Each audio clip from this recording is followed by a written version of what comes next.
Hey there everyone, I hope you're doing well. Thank you so much for checking out this video. My name is Eric Thompson. I'm president of Windermere Real Estate here in Colorado, and this little video is called Escaping the Wait and See Trap. I think this is going to help you out. This is going to be relevant to what's happening in our cooling off market. So you may know me from these other, or some of the other mic drop videos that I've done. You may have checked out this book that I've written. In any case, I'm just happy that you're engaging with this video, and I hope to help you. Just real quick, a little bit about our company, Windermere Real Estate, in case you don't know. That's where we're located. We have 300 offices all over the western U.S. We're growing in Colorado. We now have 5 offices, and we're excited about our growth all across the state. All right, so let's dive in. All right, so here's the deal. So this is something that's happening right now. As the market cools off, we're hearing a phrase now pretty commonly come out of the mouths of our clients. And that phrase is, they're telling us, you know what, we just want to wait and see what happens. And this can also take on other forms. Sometimes it sounds like, you know, we're just not sure, we need to think about it. But in any case, the bottom line is the client is reluctant to act, right? They're reluctant to move forward, they're reluctant to take action, all right? So it is kind of ironic, isn't it? Isn't it kind of ironic thinking back to the really robust market of this last spring and this last summer, the multiple offers, the bidding wars, where we saw some buyers kind of turned off by that.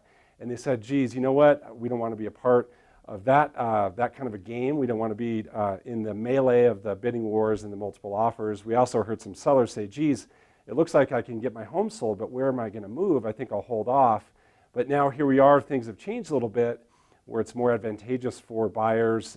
Things are still attractive for the move-up buyer, so for someone to sell and then move up. So it's ironic that we would hear, we want to wait and see what happens because things have now gotten better for people that were on the sidelines before, but they're still holding off. So let's look at why that is. So what's the deal? What is going on? Why are people responding that way? Why are we hearing we want to wait and see what happens? Well, let me ask you this question, all right?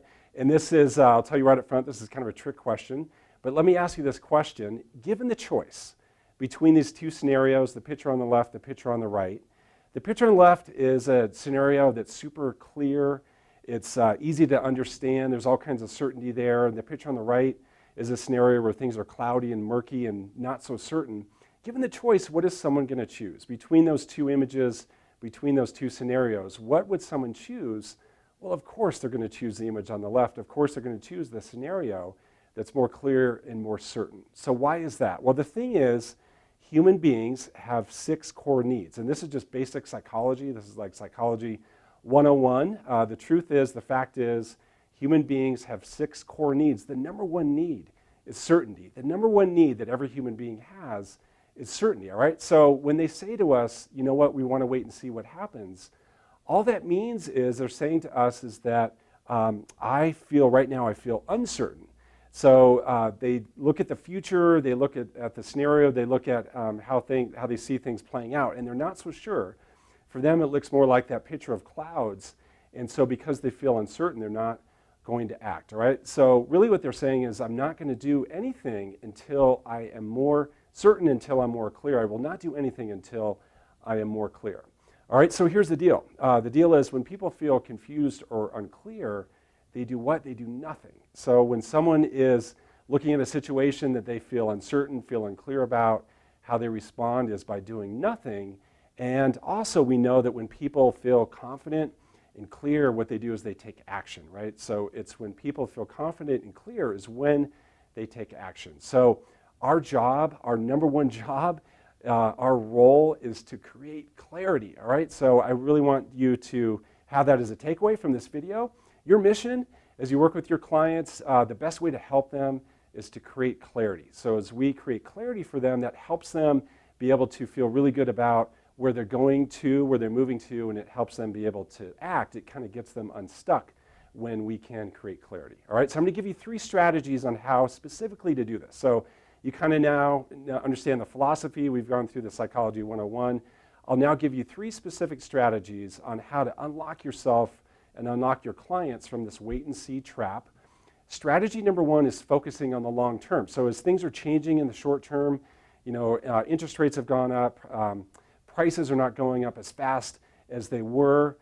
The key now is to have people focused on the long term, because if they get focused on the short term, they can get locked up, they can feel uncertain about what's going to happen tomorrow or next month. Well, you know what, let's look at the long term. So what I would do with a client, I would say, you know what, let's just pull back for a minute, let's look at the long term. So this image that you see, what you're looking at, this is 40 years of data. What we're looking at is Metro Denver. This is Metro Denver year by year appreciation. So when the bar goes up above the line, that's a good thing. That means that prices went up that year. In the few cases where the bar is below the line, that's a case where prices happen to go down that year. By the way, this information comes from the Federal Housing Finance Authority. You can find it at fhfa.gov.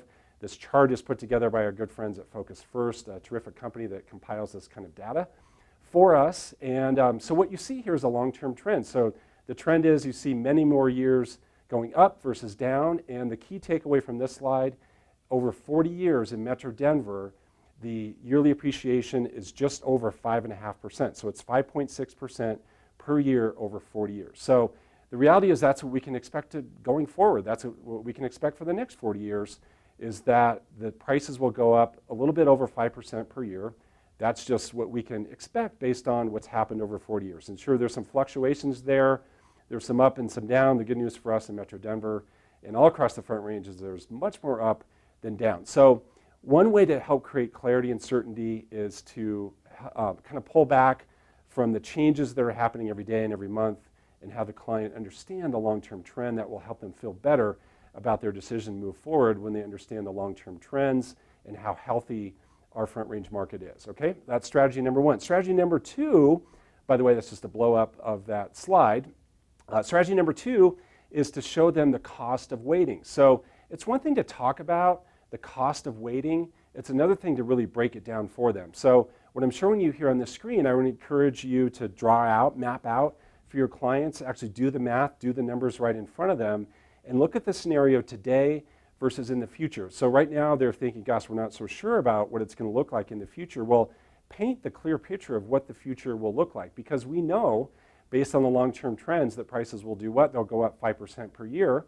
We know, based on the experts in their research, that interest rates are expected to go up. So because we know those two things, we can paint a picture for them what the future looks like. So you could draw the simple chart. Here's where we look today. Here's where we look a year from now. You want to evaluate the purchase price, the interest rate, the down payment, and then the monthly payment. This is just an example that I came up with using a $400,000 home. Today, if it goes up 5%, a year from now you can see what happens to the price and thus what happens to the monthly payment, because interest rates we also can expect to go up. So it's one thing, again, to talk about the cost of waiting. It's a whole other thing to make it tangible, put some real numbers to this. That will create certainty and clarity so they know what the cost of waiting will be.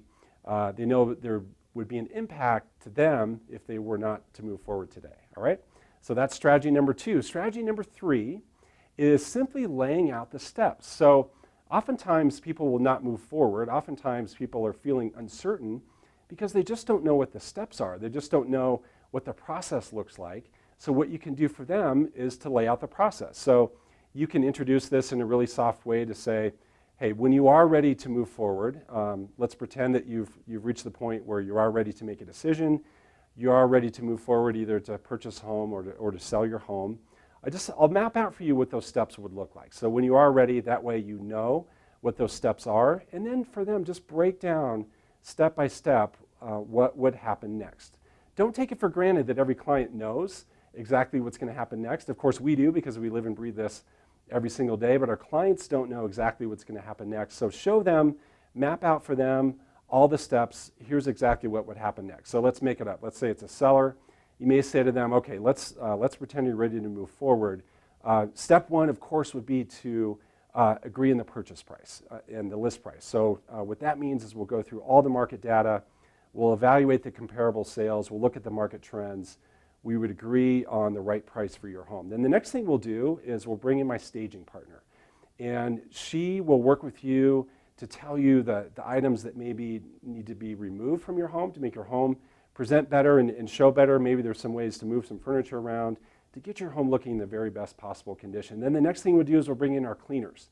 They'll clean the home for you to get it looking really sharp for our photographers. Then our photographers show up and they take a full complement professional photos, plus they'll create a virtual tour, right, et cetera, et cetera. You just go through all the steps with them, show them the steps. That will give them more confidence because then they'll know exactly what it takes. They'll know exactly what it looks like to move forward, all right? So those are 3 strategies that I hope will help you out. Again, your mission is to create clarity in the mind of your client so they feel confident in moving forward. You see my contact information there. If I can help you in any way, please reach out. If, for instance, you want that slide where I showed you the 40 years of appreciation, I'm happy to share that with you. You can also reach out to the company Focus First, look into the programs that they have. They put that information together for you. I'm happy to help, so feel free to email me if you have thoughts or need some more feedback or some more ideas on how to get your clients unstuck. I wish you all the best, and thank you so much for engaging with this video.